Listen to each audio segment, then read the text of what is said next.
Chapter 11. And then one morning, out of the blue, Andy woke up. A nurse went into his hospital room to check on him, and he was lying there, eyes open, wide awake, wondering where he was and what he was doing there, and asking for his mum and dad. We were eating breakfast in the kitchen when the phone rang.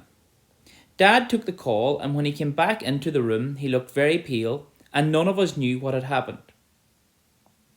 He walked over to Mum, who might have thought the worst, but he put his arms around her instead and told her everything was going to be all right.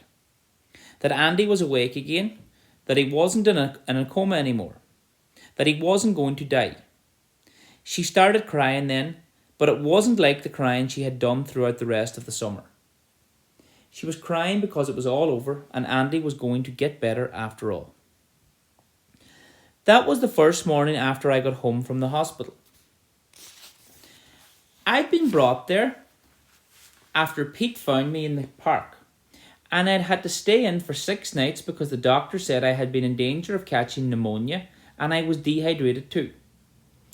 I don't remember much about those few days, except that when I woke up in the hospital bed, I was starving.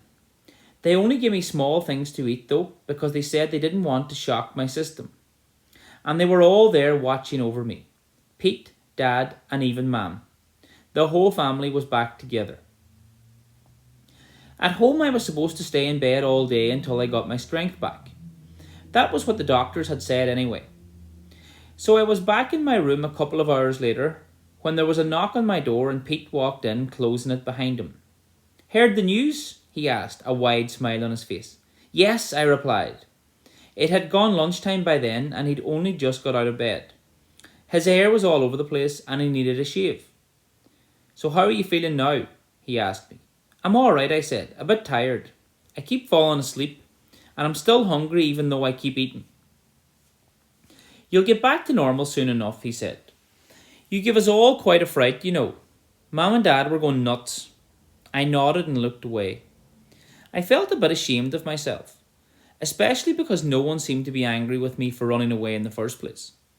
Instead, they had been nicer to me than they had ever been before. "When did you get here?" I asked him then. "I thought you were in Europe."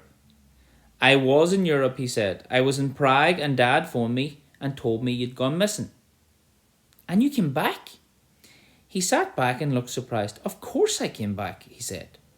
"What do you think? I came back immediately. I was here within about 6 hours of that phone call.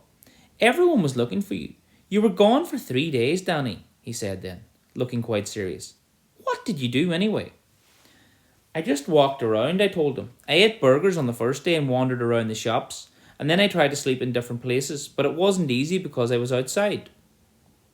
By the time I got to the park that night, I hadn't eaten in ages, and I didn't feel well, and I thought I was going to die. But you found me." He smiled a little, but looked sad too. "You shouldn't have done it, Danny. You know that, don't you? You shouldn't have just run away like that." "I had to," I said. "You don't know what it was like. You weren't here. Mum wouldn't speak to anyone, and she was walking around in a daze all the time. And Dad had to do all the things in the house, and he wasn't good at any of them. Then he got angry with me because I'd made friends with Andy's sister." "Yeah, I heard about that too," said Pete, shaking his head. "That wasn't very smart." "Why wasn't it?" I asked. "What was wrong with it?" "Because you spent all your time running around after her, making sure she was all right, when you should have been taking care of Mum instead. That's what we're here for." "But she wasn't talking to me," I protested. "You weren't here, Pete. You don't know." "I know I wasn't here, but... And I bet you're not even going to stay now," I added. Pete sighed. "Well, the summer's nearly over," he told me. "I have to go back to university in a few weeks." I felt myself starting to get upset with him, as if none of this would ever have happened if he'd been there in the first place. "But you said you weren't going to university far away," I said. "You told me that last year, and then you changed your mind and went to Scotland when you said you'd stay here with me." "Danny, I needed a change, but you promised me." "I didn't promise you anything," he said, keeping calm even though I was getting more and more upset. "But I'll promise that you can come on a visit if you promise something." "Okay," I said. "What?" "That you never do anything as stupid as this ever again. that if you ever feel like running away from home, you call me and talk to me instead. All right?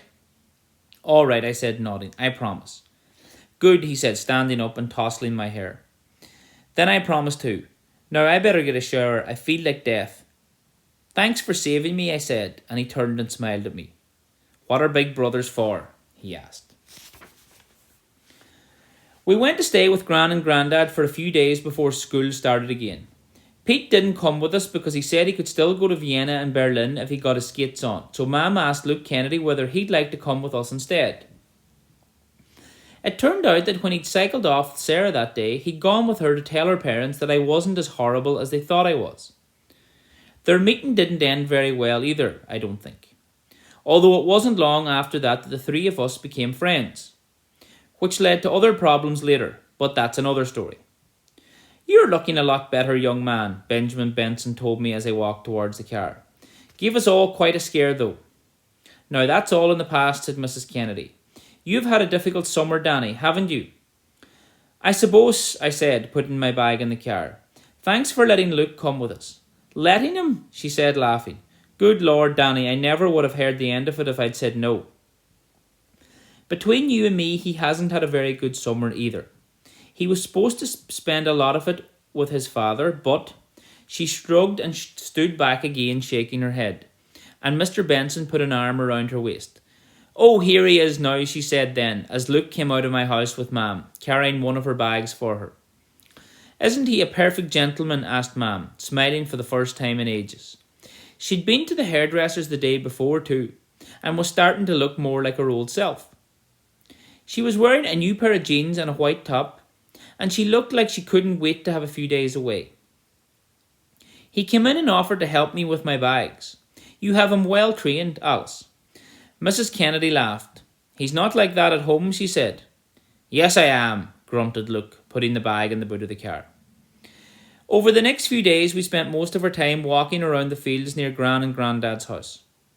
That was when Luke told me that he hadn't seen his dad since just before Christmas, and that every time Luke called him on the phone, he always sounded happy to hear from him at first, but then he only stayed on for a few minutes before saying he had to go, and that every time his dad said that Luke could come and stay with him, he always found a reason to cancel just before he went. So Luke had decided not to ask any more because it made him too sad when it happened. Benjamin, he said to me one afternoon when we were walking around the farm looking for rabbits. He's not so bad really, is he? I like him, I said. He's funny. He's kind of stupid. Well, yes, I admitted, kind of. But he's funny too. Luke nodded. He gave me £20 when I was leaving, he told me. And he said I wasn't to tell Mum and I was to spend it on all the sweets and things that weren't good for me. And then he said that when I went back to school and the new season started, he'd take me to some matches if I wanted to go. And what did you say? He shrugged his shoulders. I said I wouldn't mind, he told me. And I knew that meant he was going to go. On the last night of the school holidays, just after I'd gone to bed, Mum knocked on my bedroom door and came in to see me. Can I come in? She asked, and I nodded. I moved over in the bed so she could sit down. When she did, she stared at me for a few moments as if she was trying to understand something. Then she smiled at me and shook her head. All set for tomorrow? She asked. I think so, I said. That's good. I'm sorry you didn't have much of a summer holiday. It doesn't matter, I said. It does matter, Danny, she said. It was such a horrible time. I know that no one will ever understand what I was going through, what it feels like to be responsible for something like that, but just the idea of hurting that boy. If he hadn't got better, I don't know how I would have coped with it. To be honest, I can't see myself ever getting behind the wheel of a car again. But it wasn't your fault, I told her. I know, she said, smiling. But it doesn't matter about that. I don't think I'd feel confident. Look at all the people it affected. And look what it did to you. But you didn't do anything to me, I said, because I didn't like the idea of Mum saying sorry to me for something. It was me who was usually saying sorry to her for things I did. I let you down. I wasn't your mum for the last few weeks, and look where that led you. Anything could have happened to you when you were on your own out there. Don't ever do that to me again. Do you hear me? she added fiercely, and I nodded. I won't, I said. Well, she said, it's all behind us now. You're back to school tomorrow. Andy McLean is back home with his family. Everything is as it should be again. From tomorrow morning, we all get back to normal. All right? I smiled and nodded. That was what I wanted to hear. She reached forward and gave me a kiss before standing up and heading over towards the door. Don't stay up too late, she said, before leaving. You've got school in the morning. I won't, I said. She left the room and I sat there for a few moments. I felt as if all the problems of the last few weeks had finally slipped away and that my old life, the one I thought was gone forever, would come back to me from the moment I woke up the next morning. I reached over to my bedside table and took David Copperfield off the shelf. I hadn't read it in ages, but it was time to go back to it now because I'd wasted all that time during the summer when I could have got to the end of it and started another one. My bookmark was still there, halfway through, and I started reading. It was the bit where David goes to see Agnes after he gets drunk at the theatre the night before, and she says it doesn't matter, that she forgives him. And he tells her that she's his good angel. The end.